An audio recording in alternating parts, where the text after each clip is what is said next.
দুর্নীতি দমন কমিশনের চেয়ারম্যান হিসেবে জ্যেষ্ঠ সচিব ডক্টর মোহাম্মদ আব্দুল মোমেনকে নিয়োগ দেওয়া হয়েছে। একই সঙ্গে নিয়োগ পেয়েছেন দুজন কমিশনারও। আজ তারা দায়িত্ব গ্রহণ করবেন। এ নিয়ে জানতে রোকসানা আমিনের কাছে যাব। তিনি দুদক কার্যালয়ে আছেন। রোকসানা, দুদকের নতুন চেয়ারম্যান ও কমিশনাররা কখন যোগদান করবেন, এ বিষয়ে আপনার কাছে কি তথ্য আছে?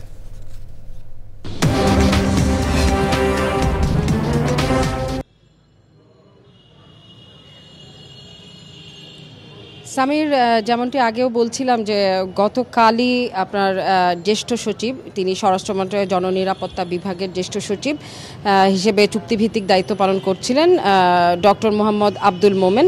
তাকে দুদকের নতুন চেয়ারম্যান হিসেবে নিয়োগ দেওয়া হয়েছে এবং গতকালই একটি প্রজ্ঞাপন জারি করা হয়েছে এবং দুজন কমিশনারও নিয়োগ দেওয়া হয়েছে। নতুন দুই কমিশনার হলেন অবসরপ্রাপ্ত জেলা ও দায়রা জজ মিয়া মোহাম্মদ আলী আকবর আজিজি এবং অবসরপ্রাপ্ত ব্রিগেডিয়ার জেনারেল হাফিজ হাসান ফরিদ। তো আমরা আজ বিকেল ৩টায় নতুন নবনিযুক্ত চেয়ারম্যান এবং একজন কমিশনার আজকে যোগদান করবেন।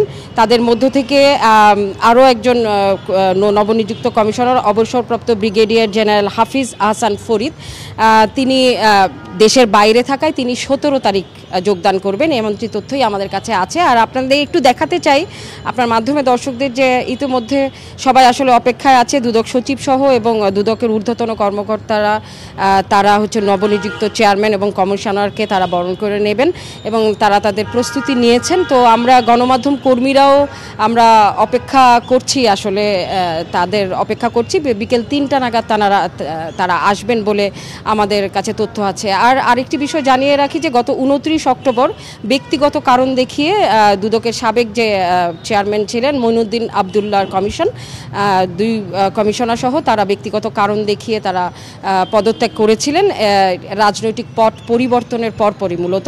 এরপর 10ই নভেম্বর সরকার একটি সার্চ কমিটি গঠন করে দুদকের চেয়ারম্যান এবং কমিশনারদের খুঁজে বার করতে, এবং সার্চ কমিটি গঠনের মাসখানেকের মধ্যে, আসলে 1 মাস 10 দিনের মধ্যে এই নবনিযুক্ত চেয়ারম্যান এবং দুই কমিশনারকে নিয়োগ দেওয়া হলো।